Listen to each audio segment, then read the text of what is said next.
Greetings, YouTube. I'm going to do a comparison video here of different tabletop miniatures.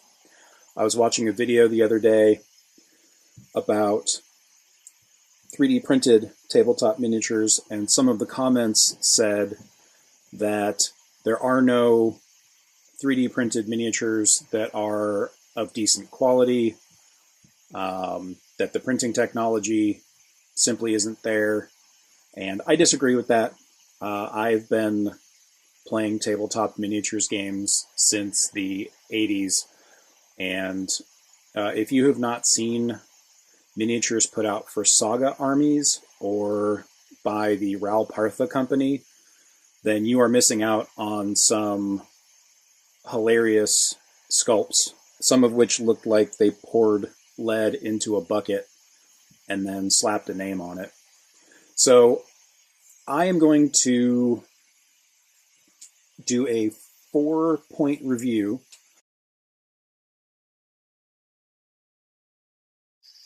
We're going to look at the skull. We're going to look at the ribs. We're going to look at the bones, in particular the legs. And then we're going to look at the pose. And I'm going to give a score to each one of those. One that we are starting with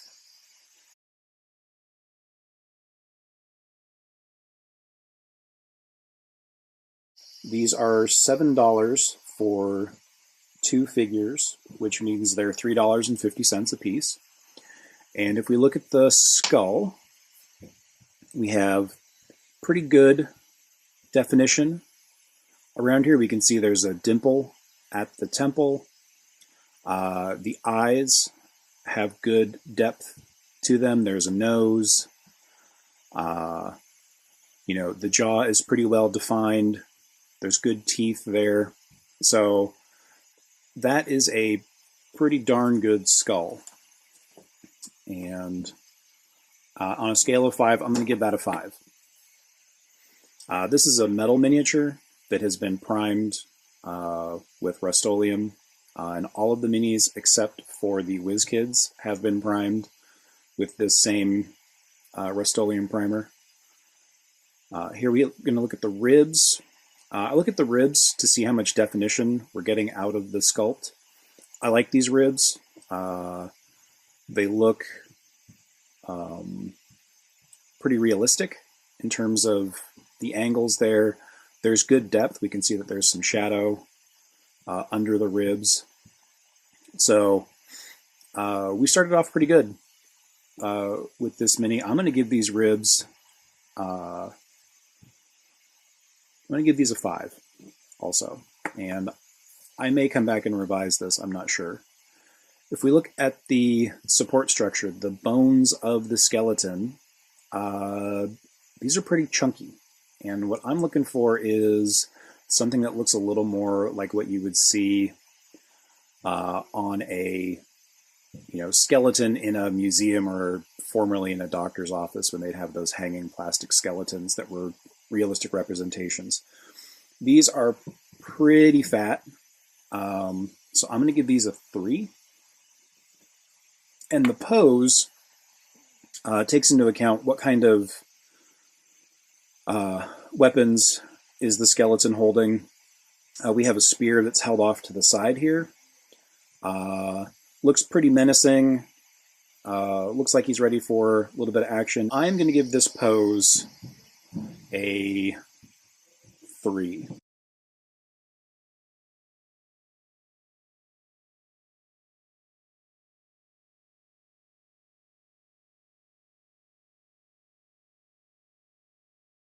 The swords are 5 sculpts for $16, which means they're $3.20 a piece. And if we get this into the light, decent definition. We have good depth on the eye sockets, good on the nose. The jaw is a little bit chunky. Yes, I'm being super particular here. They made the divot in the temple by expanding out the eye socket and that ridge on the skull. I'm going to give this one a 4. There's also a little bit of a mold line there. So the swords are going to get a 4. The ribs, good definition. They do bend around the body like regular ribs do. They're at an angle that really looks like ribs. I also like the fact that this one has a tailbone, which is, I think, unique to all of the sculpts. I'm going to give them a 5 for ribs. If we look at arms and legs, the thickness of the bones, the rest of the structure, again, pretty chunky. And I'm going to give this also a 3. And I'm going to give this a 5 for pose. We have a shield, we have a sword. This skeleton is clearly trying to attack someone.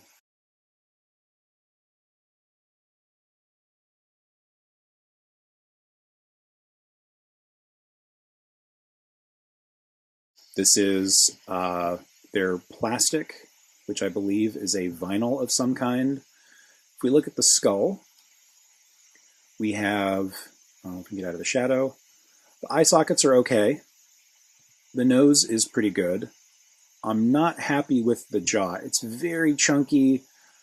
We're zoomed in really close here, so you can make out the teeth that don't show up as well as without this kind of magnification. There's a little bit of a dimple for the temple on this side. There's, well, under this magnification with this light, there's maybe a dimple for the temple, but there's also a flashing line that's there. I'm going to give this a 3, because all things being relative. Now, if we look at the ribs, decent definition on these ribs. We also have a tailbone here. I wonder if these are from similar, like if they weren't from the original casts of the swords skeletons. The ribs, I'm going to give a 5 to these under these conditions. Doesn't look quite as good when it's just on the table, when it's a little bit away. But I'm going to say that's good. Now the pose, cannot argue with the pose on this. We've got a shield, we have a spear. So I'm going to give the pose on this a 4.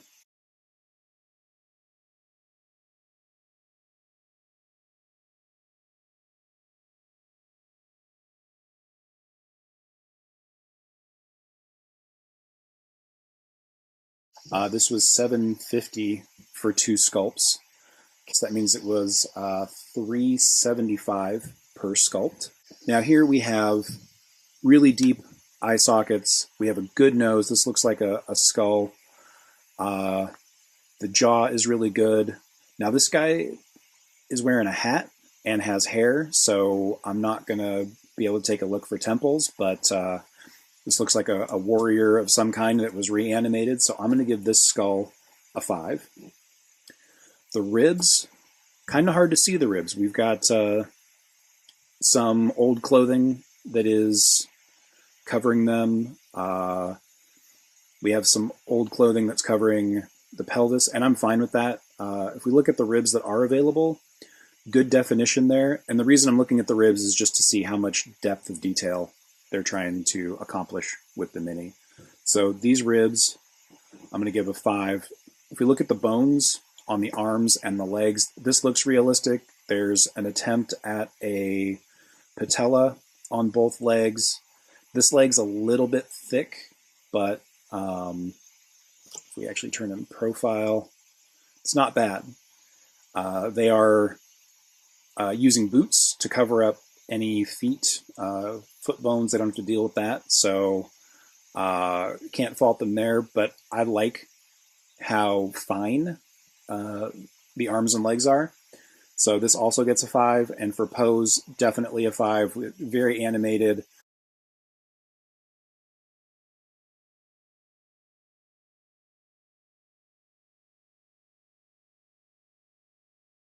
At Fat Dragon Games, you can buy their skeletons $5 for the 3 sculpts, which means it's $1.67 per sculpt.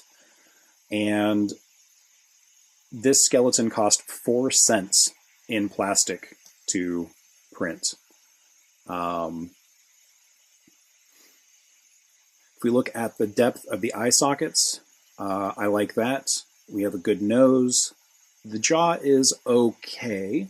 It's a little lumpy, where they tried to give the impression of a temple bump by expanding out the eye socket and the brow ridge a little bit. I've looked at a lot of these, and I know that I'm not 100% thrilled with them, but I am going to say this is a 4. If we look at the ribs, these are all horizontal, which is not exactly indicative of how a real skeleton looks, but we do have good depth on those ribs. There's nice shadow in there. There's some scapula, and I'm going to give these ribs, honestly, if someone was selling this and I was looking at all of these different miniatures, I'm going to give these ribs a 3. If we look at the arms and legs, they're kind of round. They look a little bit like a toy. There is a kneecap on this side, a little stringing I didn't take care of. Like the WizKids, this one's wearing some pants, so that covers up the legs. It also means that this can be printed without supports, because the thicker legs with the boots and whatnot are going to support the miniature. If we look at this arm here, and I'm going to give these also a 3. For the pose, now I have all 3 of these that I've printed. All of the weapons are held close to the body. There is the tattered clothing, which I believe is used to give the miniature some mass. So the pose is not very dynamic. They all look vaguely threatening, and if they're amassed on the game table, they are intimidating. But overall, the pose on these, I'm going to have to give a 3.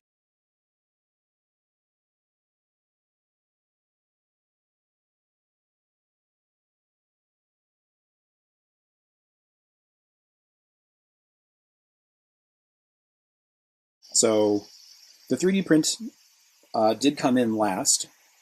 I don't think it's desperately poor in terms of sculpts. I just think that given modern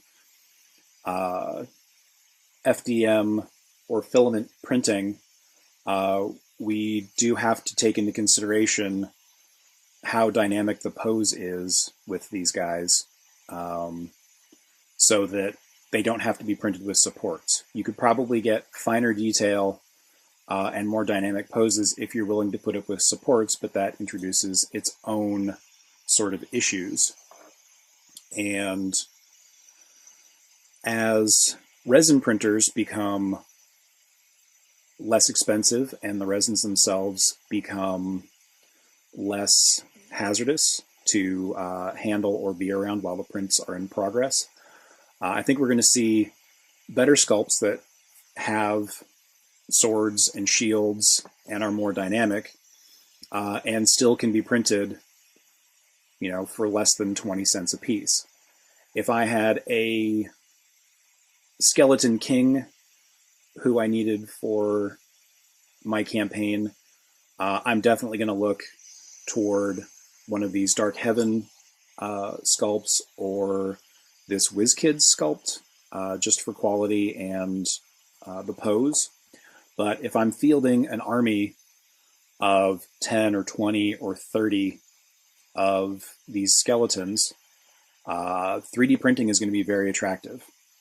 Being able to print 25 for $1 in material is super attractive. And I'll say that the skeleton spearman took 37 minutes to print. So if I'm there and it's, I've got a few days before the game starts, start up the print, take it off the print bed, start up the next one, and yeah, with a couple days worth of work in the amount of time that it would take for these other minis to get shipped, I can field this large army of skeletons. So there you go. I hope you enjoyed this review of different sculpts and skeletons.